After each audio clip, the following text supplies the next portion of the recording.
organizing this talk. And now I'm getting a notification about the recording. But anyway, thank you to Jen for giving me this chance to share my work with some of you.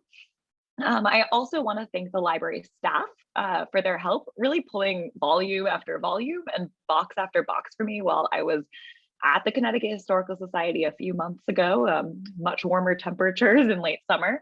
And so I'll also note that the fellowship, as Jen mentioned, that brought me to the Connecticut Historical Society was the New England Regional Fellowship Consortium. And so I'm really grateful for the support of that grant. I think it's a really wonderful grant that allows you to do research at a number of institutions across New England.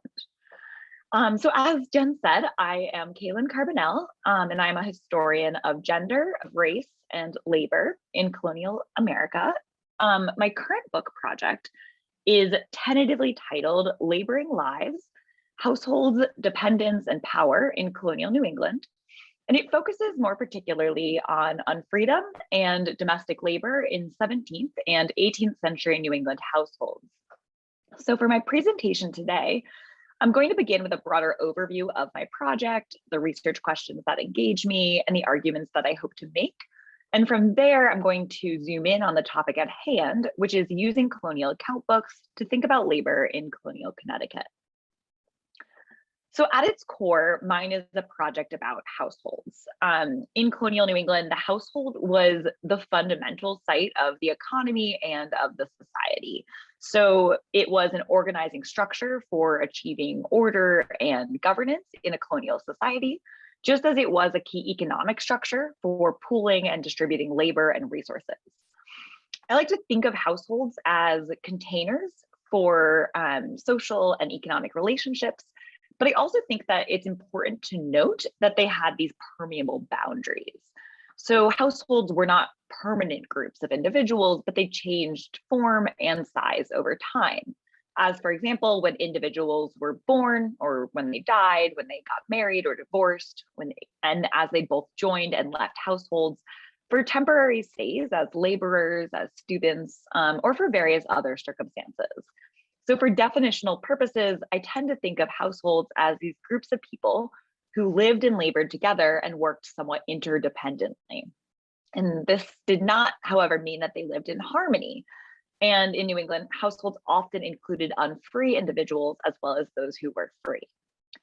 So this mingling of free and unfree peoples within the shared spaces of New England homes is at the center of my project. In New England, households were not simply the same as families, but they were often these laboring units, right, that included unfree laborers, including enslaved, indentured, and hired laborers, although those categories are often quite slippery themselves. And during the 17th and 18th century, many New England households were these mixed labor settings that included indigenous, African, and European laborers of these various backgrounds and statuses. Since households were, as I've said, the basis of the society and the economy, and then since they were made up of these diverse groups of individuals, they offer us a really useful frame for thinking about the complicated interactions and negotiations between this varied group. And so, I've included on my slide this illustration. It's of a portrait from Rhode Island, actually, but of John Potter and family. And there's this idea, of course, of the New England family as one that includes, not only these presumably white family members, but also an enslaved African boy. And so I'm trying to think about this kind of mingling of freedom and unfreedom within these spaces. So in my project, I peer in on households, and I'm really interested in their daily goings on at a granular level to think about the intimate contestations and also collaborations between the free members of households, who were often referred to as household heads, and this group of individuals seen as dependents, which included legally unfree laborers, hired workers, and children. I'm particularly interested in thinking about the daily labors that were performed by various household dependents and showing how those labors and how their contributions really shaped the larger colonial economy through both their engagement with and also their resistance to the economic strategies of household heads. Colonial New England has really been the source of, I think, a lot of our mythology about households as these beacons of order and stability. And New England colonists, particularly often white male heads of household, were really prodigious record keepers, right? They wrote quite a bit. They generated ample documentation of their everyday lives. So stories of colonial New England have traditionally been written from the perspective of that narrow set of voices. My own focus with this project has developed in part from a frustration at the instinctive focus on household heads, whose subject positions we often mimic in writing these histories, alongside a deeply held curiosity about the lives hidden within these households that we only can glimpse in these records. So my work cuts across this archive to wrest these stories from their authors and instead centers the diverse members of their households who often appear only marginally in these records, and yet whose experiences, I contend, were imperative to the success of these colonial endeavors. So as a historian, I'm really working with the nitty gritty. So I care about the granular, the everyday, the really kind of micro focus. I focus on this scale deliberately, as I think that it's at that scale that we often find our best evidence, even if it is often marginal, of the women and men who did not leave behind any records themselves. So they often labored kind of behind the scenes, or at least behind the gaze of those who held quills. And so when we really interrogate this everyday level, we can start to ask questions about where they were and what they did and how their labor and their lives shaped the world that is depicted in these records. In doing so, my project, my project challenges many of these prevailing myths about colonial New England. So I argue that the region was not exceptional, but in fact exhibited many of the same lively dynamics of other unfree societies across the Atlantic world. My work insists on the diverse membership of households, the complex and ever-changing character of household relations, and the foundational importance of unfree labor to the success of colonial society.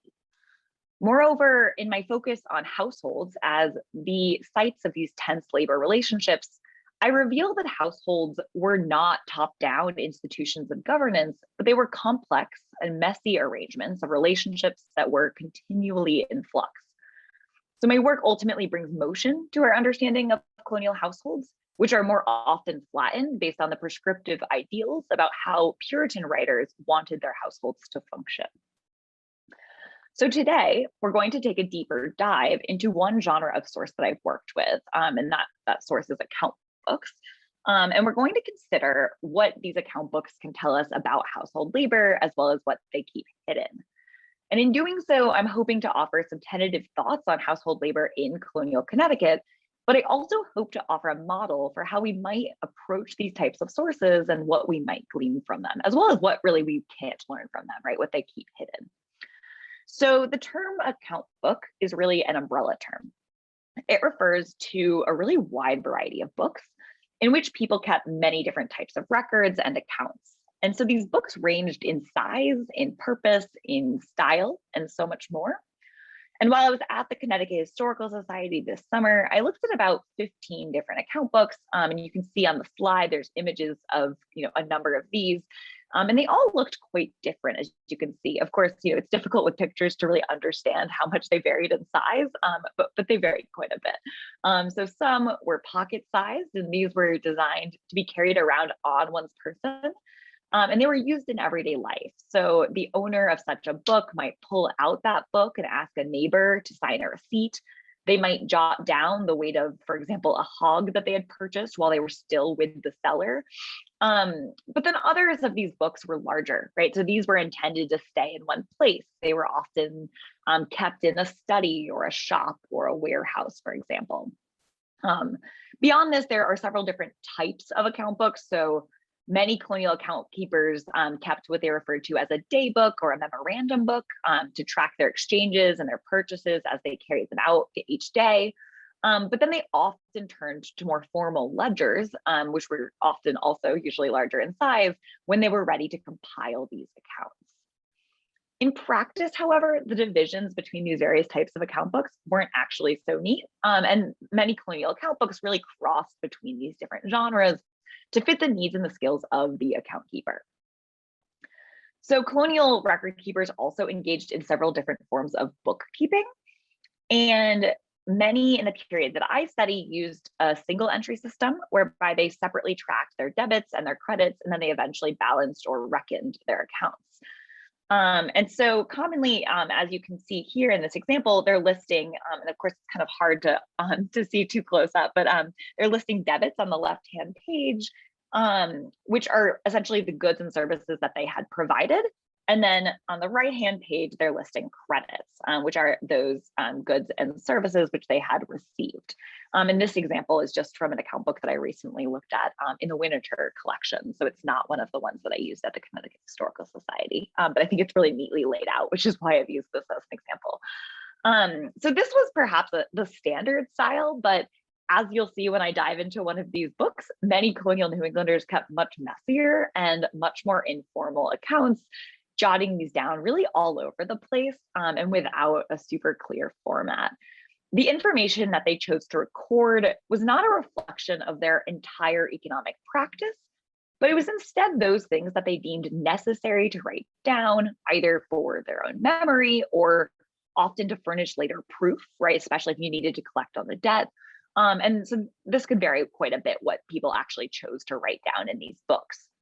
And so while I'm going to go into detail about only one of the account books that I worked with while I was at the Connecticut Historical Society, it's worth noting that these all tell their own unique stories. And so they really are kind of, I think, a treasure trove for thinking about these early New England households.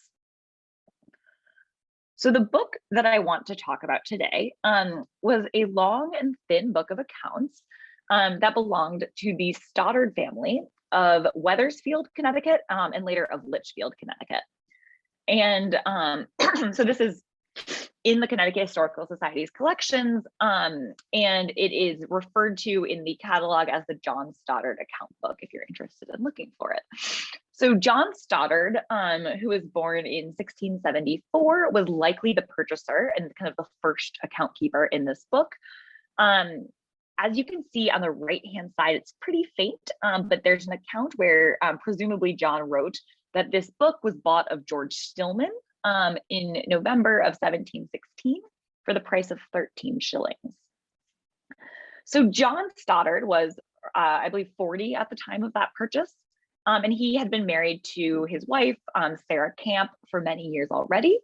And so it was likely that this was not the first book of accounts that the couple owned, right? I mean, this is kind of dropping us right into the middle of their marriage. And I haven't yet had a chance to read through the family's additional papers. There are some papers at the Litchfield Historical Society, but the finding aid for that collection doesn't suggest that a ton survives from this period. And so my sense, at least from everything I can find online, is that this probably is the only account book that the family has from this time period. And so this offers really our only view into the Stoddard's household economy. And again, I'll note it begins abruptly, when John, at the age of 40, or perhaps his wife Sarah, or one of their children or servants, went to George Stillman and purchased this particular book. Now, it's likely that this account book lived in the Stoddard home, as its size suggests that this is not one of the types of books that you would have carried around in a pocket, right? And so there is an estate inventory for John Stoddard, who died in 1727. So this is taken at his death, and it offers us a few clues, I think, about the Stoddard home. So we can kind of start to think about where this book would have been located and how people would have been using it. So we can speculate that it was stored possibly in a chest. And so I'll explain a little bit about kind of the way estate inventories were used. Essentially, when someone died, appraisers went room by room. And so as they encountered various objects, they kind of listed them in order with which they saw those things. And so you can kind of get a sense of where things were kind of like where they were stored within a space. And so there are references in this inventory to, and again, this is kind of speculative, but there are references to an old chest, followed by a list of objects, including an inkhorn used to store ink and still yards used to weigh foodstuffs. And I think that offers one potential site where also there might have been an account book. There is unfortunately no listing of the account book in this actual inventory. The inventory also mentions a wainscot chest and a box, which offer other potential candidates for the storage of such a book. There is no desk in the inventory, but desks were a really common storage space And so I've included some images of just various storage furniture from Winterthur, just to kind of think about the kinds of places where these books would have been stored. And I think we can also kind of speculate about access to such an account book, right? So if the book was stored in a chest or a box, or even in a desk, a lock most likely would have limited who had access to this account book. So, it might have been more accessible depending on how freely keys were shared within the household, but it's likely that John and Sarah kind of maintained control over kind of custodianship of this book. And they could have obviously called on various servants or children to help fetch the account book or to place receipts within its pages. So without knowing if the Stoddards had any additional account books, it's challenging to reconstruct their accounting practices with this single book, right? We don't really know exactly how they used it in their everyday lives. From 1716, when John purchased the book, he really only recorded accounts in it sporadically. And so I have some images of the book as is, and on the left hand of each of these pages, you can see John's writing. And on the right, it's actually a much later hand, which I'll go into a little bit more detail about. But you can see that he's using, bits and pieces of the tops of pages. He typically started at the top of the page. He listed the name of the individual with whom he was doing business.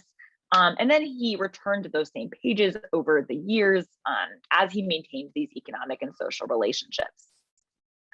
There was really no rhyme or reason, or seemingly no rhyme or reason, to which pages he picked.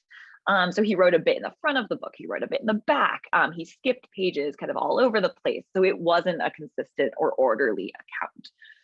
And we can imagine that if we had seen this book at the time that John died in 1727, it was really only sparsely filled. So it was kind of, certain pages had some of his accounts, and then a lot of it was still blank.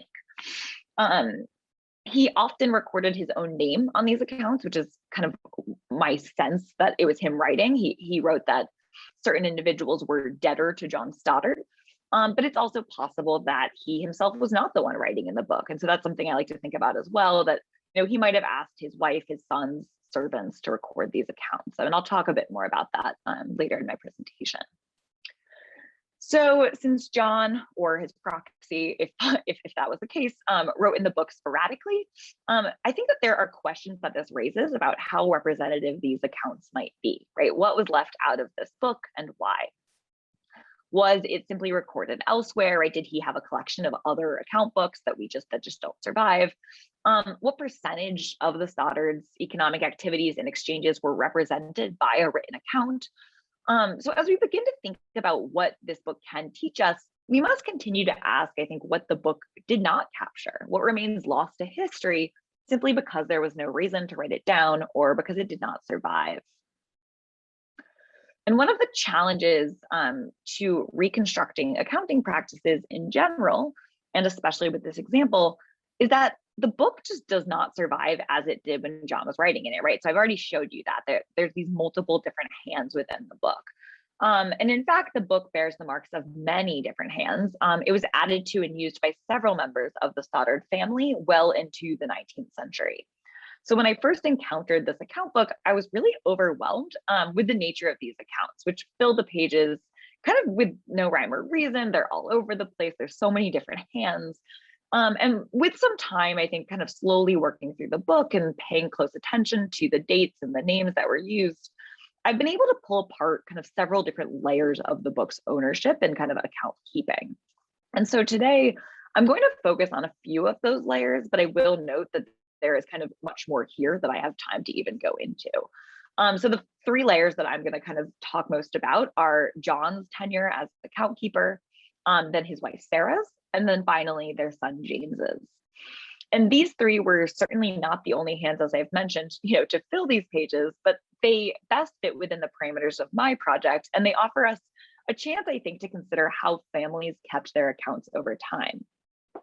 Unfortunately, I will not really have any time today to talk about the kind of later 18th, early 19th century accounts in this book, which really change. They're not as much economic accounts. It's largely genealogical, and I think it's quite interesting in its own. But unfortunately, I'm not gonna go into that today. But I think that this book really offers an excellent example of the ways in which these kinds of record books passed through families over several generations.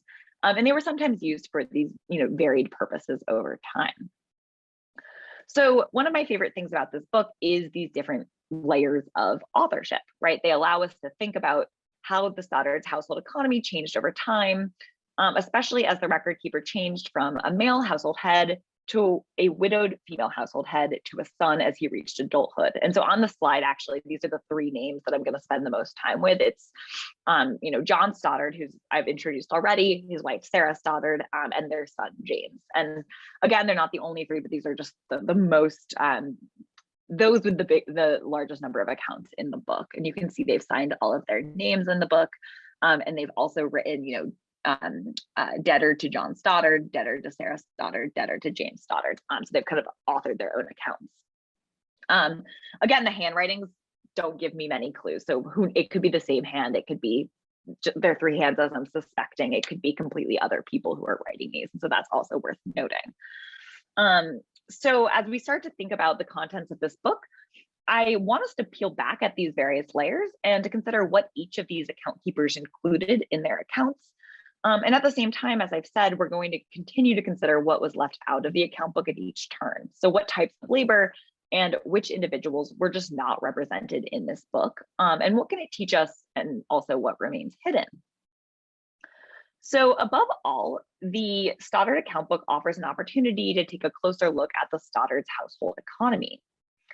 And so I've got some examples on the screen of just the variety of different accounts here. So I think that, first, what we really learn from this is that, like many other Connecticut colonists, the Stoddards were involved in just so many different economic activities. They're classified in the finding aid for this book as farmers, and I think that this is accurate. But they were also involved in tanning leather, in dressing flax, in spinning yarn and knitting, among other activities. And I'm going to go into some more detail about that. Their household economy was also not self-contained. And they provided day labor, performing various tasks for family members, for neighbors, and for friends across Connecticut. This was nothing out of the ordinary, and their account book resembles many others from New England during this time. So I think, in terms of this question of representativeness, I think that this is not a particularly unique book. I think that this is pretty common for the kinds of households I've seen in Connecticut and Massachusetts. These obviously vary based on resources, on supply and demand, and on life cycle. But many households across New England made choices about how to expend their labor, when to take in outside help, and when to hire out labor to other households. And so you see them doing all of these things here. The Stoddards also relied on exchanging goods with other households and shopkeepers. They bought goods, mostly imported, but some that were locally produced. So they bought goods like molasses, knitting needles, pins, and pewter buttons. But then they also sold goods, and you can see some of those accounts here. They sold things like tobacco, corn, honey, yarn, animal skins, and other goods that were produced by members of their household. So as we glance at these multiple and quite varied accounts, we might take away the complexity of these colonial household economies and the many different types of labor and economic activity that allowed their household and many others like it to function. So during John's term as record keeper, several of the accounts concerned farming. And as I said, right, he's labeled as a farmer in the finding aid for this book. So the Stoddards owned, we know from John's inventory and will, we know that the Stoddards owned a fair amount of land, and they rented some of it out. There's accounts for renting out land in this book, but some of it they surely farmed. And John's inventory at his death, some of which I've excerpted on this slide, includes farming equipment. It includes a plow and a plow iron, a yoke and a yoke iron, a cart and wheels, a good deal of livestock, all signs of kind of a working farm. So while they surely produced goods for their own consumption, John's accounts reflect the family's trade in their surplus farm goods. So especially tobacco, there's accounts for Indian corn, rye, wheat, and barley malt. And they also may have, it seems, cut down trees on their property, as there are accounts for riving wood and for loading and carting wood, rails, and shingles for neighbors. While John's accounts represent the sale of these goods to members of their community, They don't, however, give us a good sense of the daily farming labor that led to the production of tobacco, corn, rye, and these other foodstuffs. Nor do they suggest who performed this labor, right? They're all accounts in John's name. And so traditionally, we might look at an account book like this, and all we can really say is that John is a farmer and that this is the production of his farm. Of course, John did not work alone, and this might seem pretty obvious, I think, when we think about it, but we rarely account for kind of the collaborative labor that made this possible. And so I think that it's important that we try to mark the ways in which the economy of New England was not merely driven by white male household heads like John Stoddard, but depended on the collaborative labor of the diverse group of individuals who were part of their households. So as I've said, whenever John or a member of his household worked at producing something like rye on their own farm, the account book gives us an account of rye sold, right? That's what we have. Interestingly, however, whenever John or a member of his household worked on another person's farm, lending their labor to neighbors and other community members, the account book actually does allow us to get at some of the questions about who performed labor and what exactly they did on a daily basis. And so this is the kind of this is an example of lending out labor. So you can see to 1 day's work, sledding and cutting with 2 hands. So this was where John is in some ways most transparent about the collaborative labor of his household, as he's including accounts not only for his own labor, many of which there are, but also for that of his children and servants. Even these, however, are still somewhat vague, as they did not always account for which laborers performed certain tasks. So for example, sledding and cutting wood 2 hands suggests the help of 2 hired laborers, but without naming these laborers or giving a sense of their relationship to the Stoddard household, they remain these kind of disembodied contributors. And so I think it gestures at that collaborative labor without really filling in the types of details that I'm interested in here. So John's accounts, as you can see some examples of here with Jabos Whittlesey, offer, I think, a good example of these types of collaborative labor that he did record. So just to give some examples, in February of 1717, John himself worked 4 days at dressing flax for Jabos, while his boy worked 2 days for Jabos as well. Then in March, he worked 3 additional days dressing flax for Jabos. In July, he worked 2 days at reaping, while his girl worked a day at pulling flax. In September, he cut a swine and he hauled posts for Jabos. In October, his son worked a day at hoeing corn. In December, he worked several days dressing flax. The next year in April, his son carted dung. And so over the years, and so there's much more than that, that was just some examples, but over the years, he continued to perform these occasional, and then also I'll again mention quite varied tasks for Jabos, including picking corn, cutting brush, and then often dressing flax. Jabos is, of course, not the only person that John and members of his household worked for over these years. And he recorded several other accounts of labor that he and his household provided to these other farms and households across town. So as this account, I think I went too far. Okay, as this account suggests, the Stoddard's farm work was likely carried out by John himself and by various members of his and Sarah's household. So we know that at the very least, they had several sons. And on the left, you can see one of the later account keepers in this book actually did a genealogy of the family. And so we know that Moses is born, I believe, in 1701, John in 1710, James in 1714, Josiah in 1716. Over the years that John wrote in the book, 1719 to 1727, or 1716 to 1727, I believe, several of his sons are reaching their teenage years, and they might have labored alongside him. And then John and Sarah also had many daughters. So there was Lydia in 1699, Sarah born 1703, Jerusha born 1706, Mary born 1708, Abigail born 1712, and Prudence born 1719. And so as the children grew older, John and Sarah would have gained much more help with the farm work and with other tasks. However, especially in the early years, as they managed several young children, they may have turned to outside help. And from these records of day labor, we know that they employed at least one male servant, who John referred to as his boy. and one female servant referred to as his girl. And this is probably, these probably were not the only outside laborers that they would have taken in during these years. They may have, hired any other number of, hired, indentured, or enslaved laborers whose names do not enter this book. And so I think we can only kind of speculate and ask questions about these other laborers that might have contributed to their household economy. So although there were gender divisions of labor on a pretty broad level, male workers were more likely to carry out some of these tasks like carting dung and haying, but female laborers also would have sometimes worked in the fields, especially around reaping time, as with this example of John's girl pulling flax. The Stoddard's account, as I mentioned, their accounts do not mention any enslaved people, but many Connecticut households did hold slaves, and both enslaved women and men would have regularly been put to work at such tasks, either within, on the household farm or in the home, or actually working for neighbors, right? That lending out work by the day or by the some other period of time. So in addition to work on his own farm and occasional farm work for others, John may have spent a good deal of his attention on processing hides as a tanner or a currier.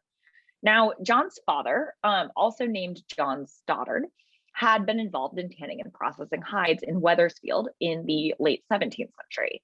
And his estate inventory, which I have an image of on the slide, confirms this, as his shop inventory included many sheepskins, deerskins dressed in alum, calfskins, and 4 pairs of shears.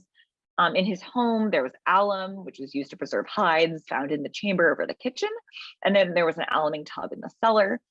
He presumably might have had a tan yard where he would have carried out this labor, but unfortunately, we just know very little of what this actually looked like or who worked there. So when John's father died, when the John Stoddard, whose estate inventory you're looking at, died in 1703, our John may have taken over for him, perhaps even working at his father's shop and tan yard, although his records are pretty vague on this account. What we do know is that throughout the 17 teens and 1720s, he recorded many accounts that indicate that he washed and dressed leather. So there are specific accounts for dressing sheep, seal, and raccoon skins, selling mink skins, muskrat skins, and beaver skins. Additionally, records for making and washing leather breeches for a couple of customers. And so he's obviously involved in some way in tanning and currying. And so tanning was pretty demanding work. It was described as, smelly, possibly toxic, and it required a good deal of physical labor, which you can kind of see, I think, from some of these stock images. And so it's unlikely that John would have worked alone at this. Most tanners relied on enslaved, indentured, and hired laborers, as with the Hughes and Cunningham tannery in 18th century Boston, which has just left behind a fair amount of records of this group of enslaved and indentured laborers that worked alongside one another. And then, in another example from Jackson, Maine, there was a colonial tanner in Branford, Benjamin Farrington, who also owned an enslaved woman and an enslaved man. And so it tends to be the case that tanners or people involved in this business are relying on an unfree labor force. It's likely that John would have had help in this work tanning, either from his sons or other male laborers, although the book tells us nothing about who was performing this labor. This was a job that was predominantly carried out by men, but it doesn't mean that women would not have been involved. So John's wife, Sarah, his daughters, their servant girl, and any other laborers that were not mentioned in these pages definitely could have helped out. They might have delivered hides to customers. They might have brought food, drink, and other necessities to the men at work. And they also perhaps helped with cutting and sewing or washing the breeches that John sold. But interestingly, when John died in 1727, the records for the dressing or sale of hides stop altogether. So when he dies, there's no more tanning. And I think that this suggests that even though he surely had the help of several individuals in his time performing this type of labor, it really was John who was probably kind of primarily in charge of this sector of the Stoddard's household economy. So while other aspects of the household economy continued, the tanning work really dropped off with John's death. So in addition to tanning and selling hides, the Stoddards made a portion of their income from various types of textile production. Now, during John's life, he recorded debits for spinning yarn and for knitting both stockings and mittens. And these accounts were in his hand, or what I'm presuming might have been his hand, and under his name. They were debtor to John Stoddard. But it is much more likely that this was labor that was carried out under Sarah's supervision. As you can kind of actually see how she's erased from these accounts in these early years. So Sarah probably would have worked alongside her daughters, perhaps their girl, any other number of laborers. Most colonial New England women were familiar with the needle trades, and they were commonly tasked with spinning yarn, with knitting and sewing, even from a really young age. Female indentured servants sometimes had indentures that specifically indicated that they were to learn to sew and knit, as with this example on the bottom of the screen of the indenture for a girl named Mary Binnert Jr., who was a servant to Joseph and Eunice Talcott in Connecticut, and they were to teach her to sew and spin. And this is one of the indentures that I worked with while I was at the Connecticut Historical Society doing research. Enslaved women were also taught these skills occasionally, and this is clear from slave for sale advertisements in newspapers, which describe enslaved women's skill at needlework. And so you can see here, there's an example of a woman that uses, or really of a girl who uses her needle pretty well, is the wording in the advertisement. Men's involvement with the textile trades was usually limited to weaving and tailoring, but they also may have carried out some of these tasks as well. So I've seen examples of enslaved and indentured men referencing smaller roles in clothing production like sewing. And so you might imagine that this was something that really embraced the entire household. John's estate inventory also provides a glimpse of this labor, with the inclusion of a couple of wheels and a pair of cards for carding either flax or wool. And although spinning did require a wheel, these were jobs that were somewhat movable, which I think is worth thinking about. It allowed women to do these in spaces where they could simultaneously perform other tasks, such as watching young children or tending the fire, many of these kind of positions of reproductive labor that are actually really important to the colonial economy. So in one example, in my research in 1713, Ruth Whittlesey of Saybrook described how she sat on a log to keep the wind off of her, and she knitted while keeping the cows out of her corn. And so we can imagine that some of these activities that appear as separate in this book, right? Spinning yarn, watching the cows, farming, reaping, right? All of these different activities are actually perhaps not as separate as they may seem, but that they're all interdependent and really imbricated in this colonial economy. So another clue that it was likely Sarah who all along had been managing the household's textile production was that when John died in 1727, it was Sarah who continued to record these accounts for knitting, for spinning, and for textile production, seemingly with greater frequency. And so I haven't really done much statistical analysis of this account book. In fact, this is really kind of my first foray into thinking more about this account book in a deeper way. But she definitely, I would definitively say she has more accounts for kind of knitting and spinning than John did. Sarah may have even taught knitting more formally. So there's a peculiar reference in the book, which I believe you can see in the top left-hand image, for a debit that to me I'm reading by knitting scholars 13 weeks at 4 pence a week. And I'm not positive that the word here is scholars. It actually could be something that a noun, right? It could be something she was knitting. But the fact that she was paid for 13 weeks of labor while she was normally compensated by the run of yarn or by the particular clothing item that she was knitting suggests that she was possibly being paid to teach knitting. And this seems consistent with our scholarly understanding of dame schools where women traditionally learned needlework. It's possible then that she not only, knit stockings and mittens alongside members of her household, for members of the community, but that she also invited many members of the community into her home where she shared her knowledge with them. Now, it's also quite possible that there was just more textile production going on in the Stoddard household than this particular record lets on. So this is, again, one of the things that I was saying about how, this book only tells us part of the story, right? And so this book doesn't necessarily give us a sense of how involved this family was in textile production. So there were, I think I've gone too far. Oh, sorry. So I did not mean to move on. So there are a few references throughout to the sale of textiles such as shirt cloth. And I believe, yeah, there's an example here on the right-hand side. But there's very little other mention of Sarah or members of the household weaving cloth. Now, there is another account book in the Connecticut Historical Society's collections. This one was owned by John and Hezekiah Marsh. And this one includes an account in 1728 for a loom that was sold to Sarah's daughter, Mary. And you can see it here, by a loom for Mary and for setting up the loom. And since Mary was married only a few years later, her labor might have been subsumed not under her father or mother's accounts actually, but under her new husband's. However, this acquisition of the loom, as well as these scattered references, right, to the production of cloth, do suggest that the Stoddards might have been more involved in cloth production than the account book is necessarily going to tell us. So in addition to continuing these accounts for cloth and for clothing production, when John died, Sarah continued to record, perhaps again with more frequency, the labor that members of her household performed for others. As a widow, Sarah had limited ways of generating income, but one of these was hiring out her children, her livestock, and resources to others in their community. So Sarah began to rent out her oxen or her team, the use of her plow, and most commonly her sons, Josiah and James, who were 11 and 13 at their father's death. And so in the years following his passing, they represented a prime source of income for Sarah.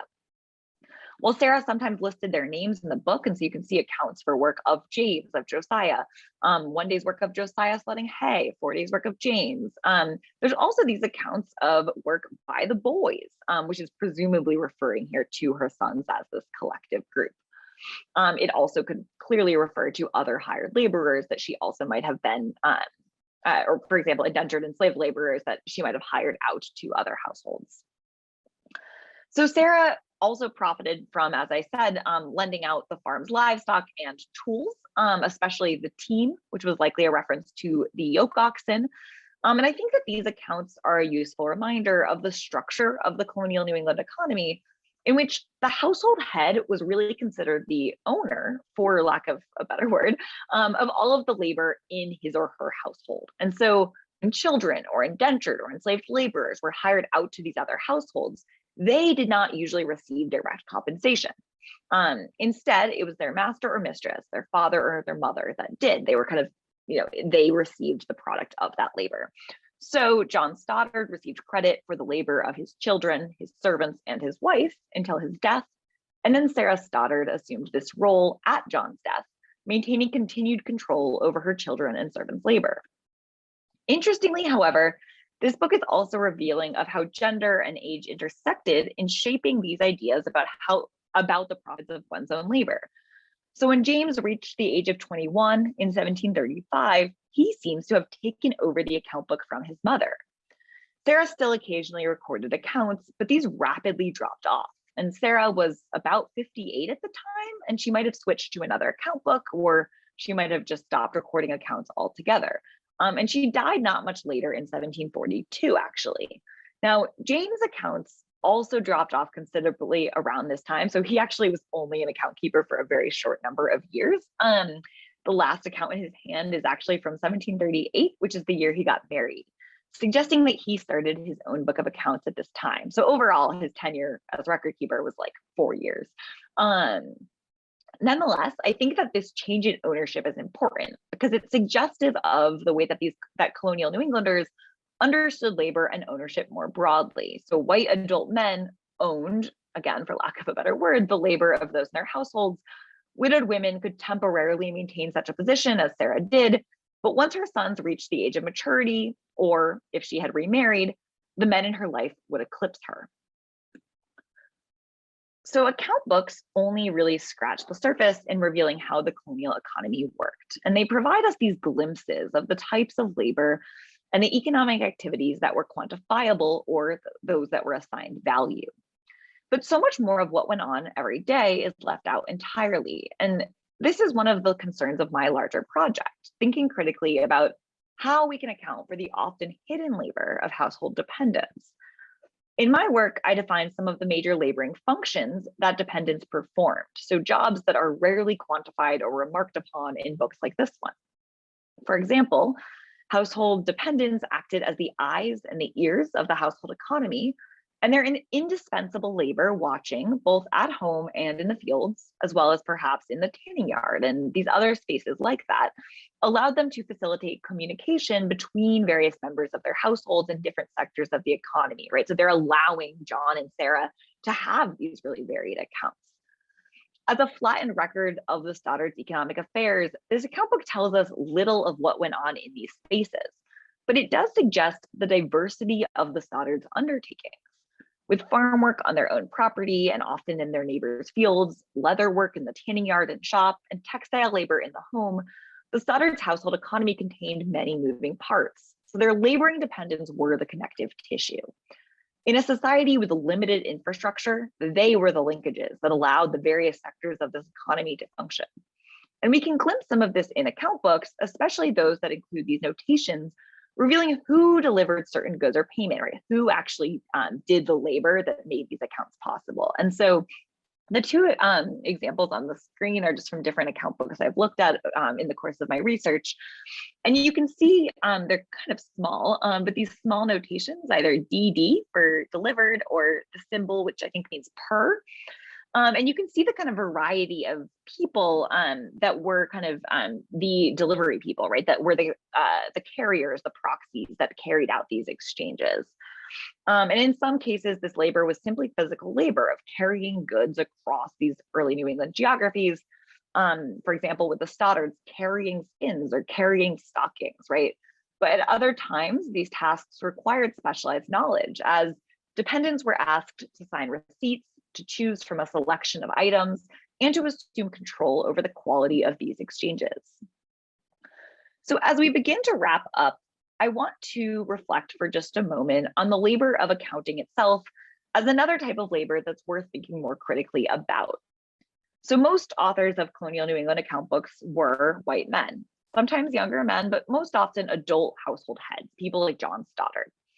But as the Stoddard account book shows, white women also kept accounts, especially when they were widows, although likely during their marriage and single years as well. And so, as with other examples, upon John's death, there's this seamless transition from John to Sarah as account keeper. And this likely suggests that Sarah had prior experience with accounting, either in her own book or alongside her husband. And so this is a particular interest of mine. It's something I've talked about elsewhere. And so during my time at CHS, this was one of these three, so the Stoddard account book was one of three account books where there seems to have been evidence of women keeping accounts. So Sarah Stoddard, and then in this other example, Sarah Safford Haskell. And in this third example, I actually don't know the name of the woman in the right-hand example, but some of these accounts suggest that a woman may have been writing. So I think that there's more of these out there. It seems to me clear that both white men and women, especially in their positions as household heads, kept account books of various types, some of which survive today, but many of which are difficult to identify.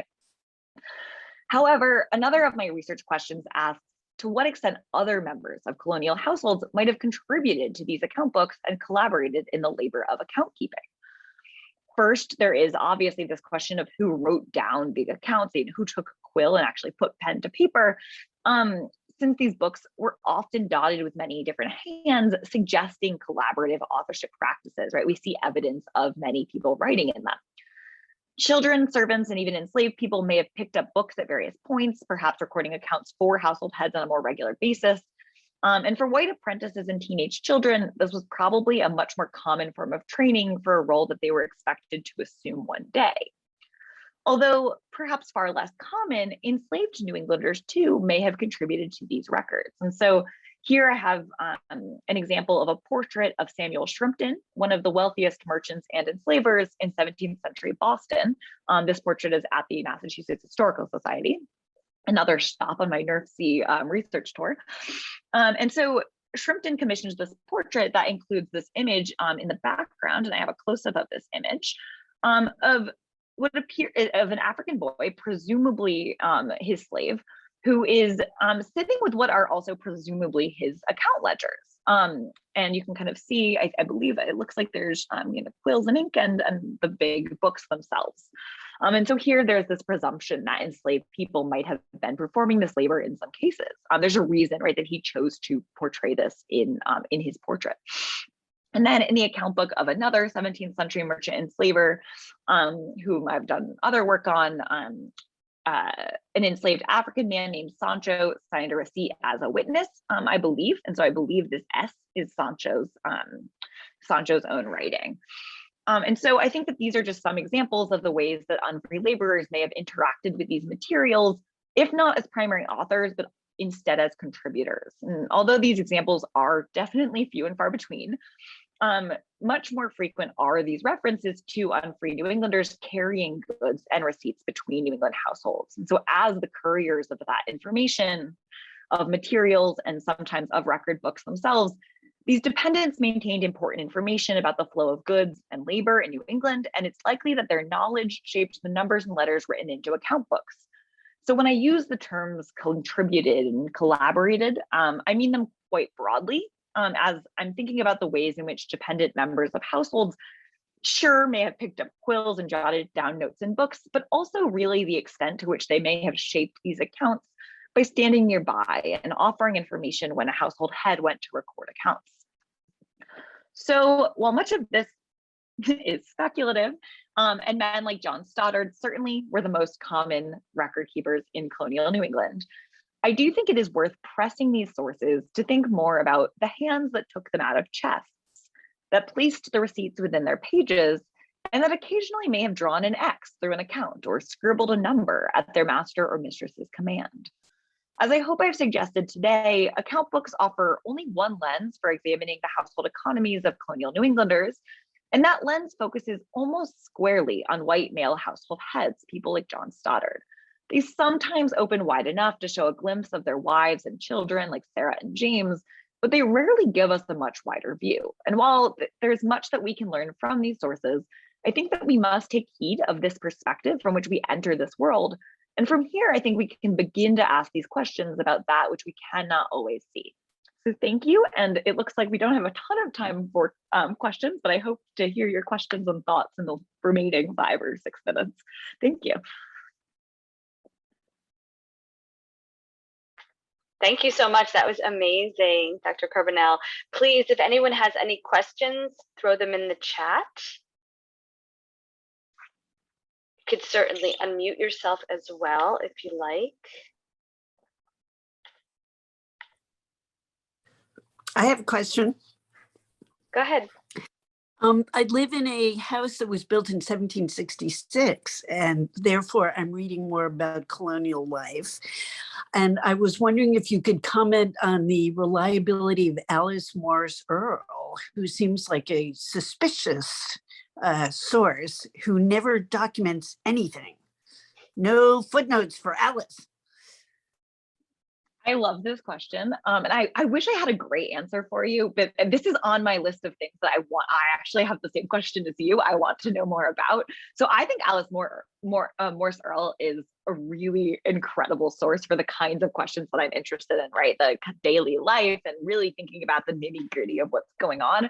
But I agree that like most 19th century historians and early 20th century historians, that kind of whole period of work, there's very little documentation, and sometimes it's people saying, oh, well, there's stories about this going on, but so I always wonder, right, that I have the same question about the reliability.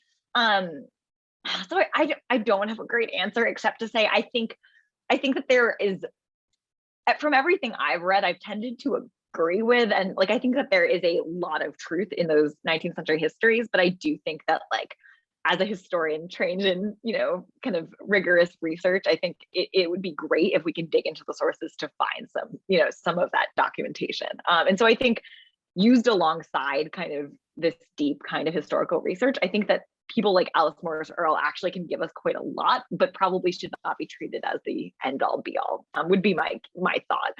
But it's something I would love to think more about. I kind of generally want to think more about this kind of the creation of these narratives in the 19th century and the early 20th century about early America, because it's a lot of women doing this work, right? It's a lot of female historians who are kind of digging into the same kinds of history, and then their stories are forgotten, I think, for a long time. And so I think bringing some of them back in would be fascinating. But anyway, your house sounds excellent. We do have a couple of questions. One is asking, is there a record when the county court granted Stoddard his tanning license? So that's an excellent question. And because I did a ton of county court research for my dissertation project. And I haven't gone back, and I haven't had a chance to go to the state library since I've looked at this book. And so I have not looked, and I do not know, but those records are there, right? So I've looked through my records for people who have tanning licenses granted, and it's kind of, there's probably an easier way to search this, but I have like them throughout the trial records from the county court. So I might be able to find an answer for that, because I am really curious about the extent to which they're involved in tanning.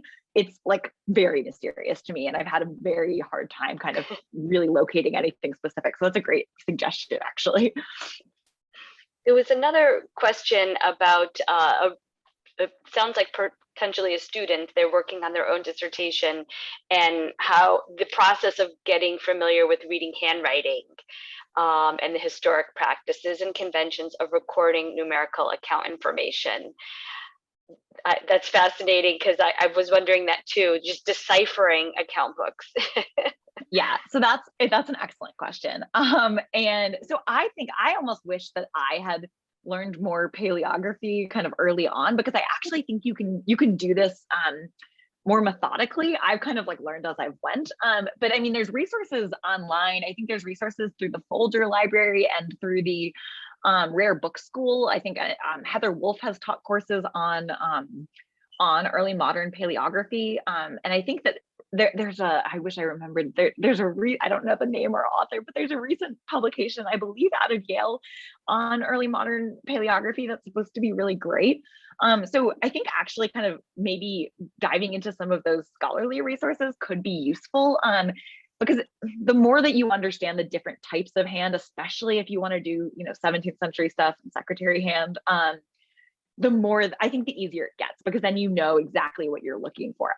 I have gone kind of the learn as you go route, which has just been kind of at first me struggling with handwriting.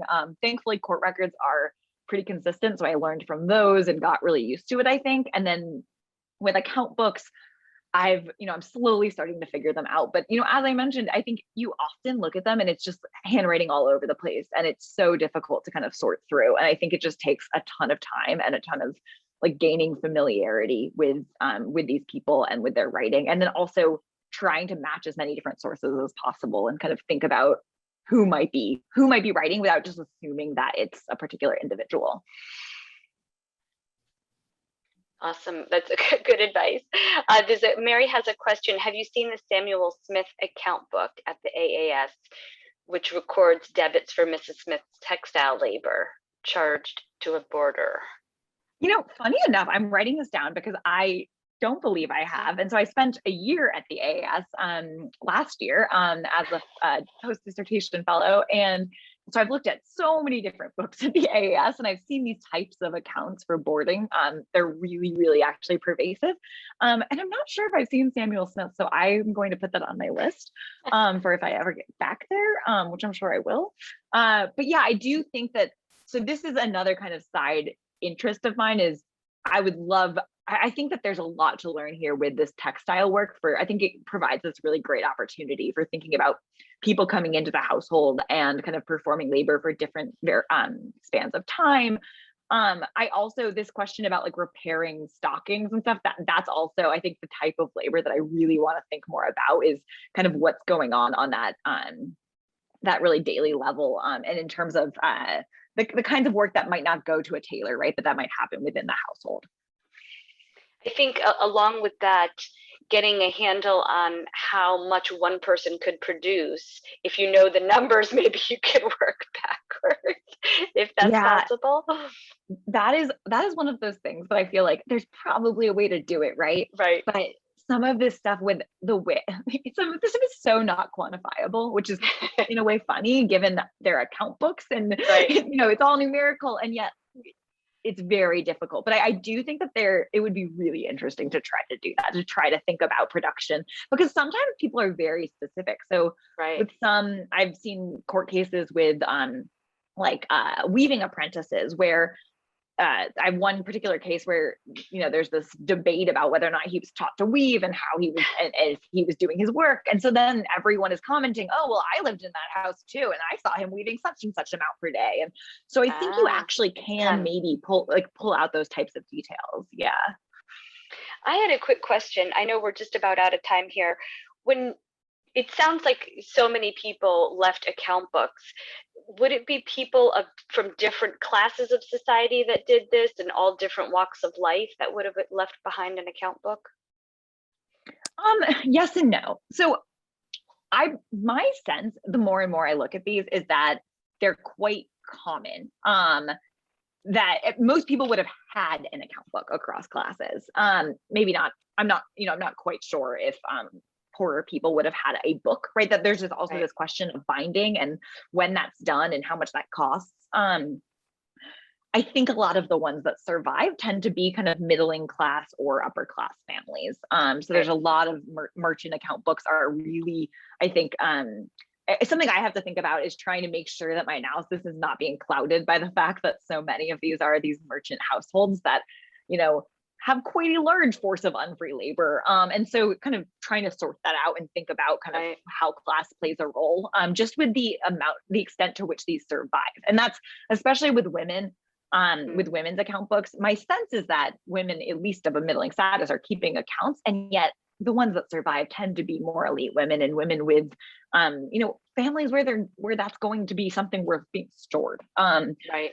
Because I've also seen a lot of these accounts are slips of paper, and if you're keeping your accounts on slips of paper, they're just not ever going to survive, right? And so I think this question of what a book includes and like why something is part of a book is also, I think, really interesting. Fascinating. Yes, someone, France is asking, the writers had to have some education to know how to write, so that plays a role as well as to who could contribute to the account book. Yeah, so this is another actually, this is something that I'm also pursuing, is this question about education and literacy, because I think that first of all, I think that there's a lot more we could learn about the types of education that are going on in homes that kind of, like, I think our records about schooling during this period it's actually pretty dispersed. And so like I've read a ton of account books where it's, oh, I took in your child for schooling for 4 weeks, like all of these people who you would not think are teachers, right? But that is their role. But then there's this question of what types of schooling and what types of literacy are important in numeracy. And so I'd really like to explore more about that, because, the way this economy works, I think there's actually quite specialized knowledge that's required of, I think, a large group of people that kind of goes, it gets buried in records. And so I think trying to kind of excavate some of that, I think would really help us to better understand, again, these contributions. Sure. I think Julian had his hand raised. I don't know if they're still on. You can go ahead and unmute. Go ahead, Julian. Hi, I joined late, so I'm sorry if you covered this already. But I'm wondering if the records indicate who the customers were, and if much of this clothing and so on was being made for West Indies customers for that trade. That is a great question. And so because this is just, I have not spent as much time with this book yet. I haven't done a ton of digging into who the customers are. My sense, the names that I do know, that I know just because of other research I've done, are local names. But again, you just don't know. Connecticut is so embedded in this larger Caribbean Atlantic economy that, like, it would not surprise me if, in some ways this household is connected to this kind of larger economic web. And in fact, arguably, I'd say that that's a given, even if it's not happening on a large scale. So it's a great question. And it's something really worth thinking about, I think, is there's so much more you could dig into, right? Because each customer, each person that people are doing, making economic exchanges with, has their own history that you can explore, right? So it becomes this wider web to think with. So it's a great question. Thank you. A couple more questions. Thanks for your talk. It's very interesting. Thank you. Kathleen is asking if a colonial girl could embroider a sampler, does that mean that she could read or write? So I have not done a ton of research into this, but my sense is I believe that it was actually a tool of like a way of learning to read and write, right? Is by actually using samplers for education.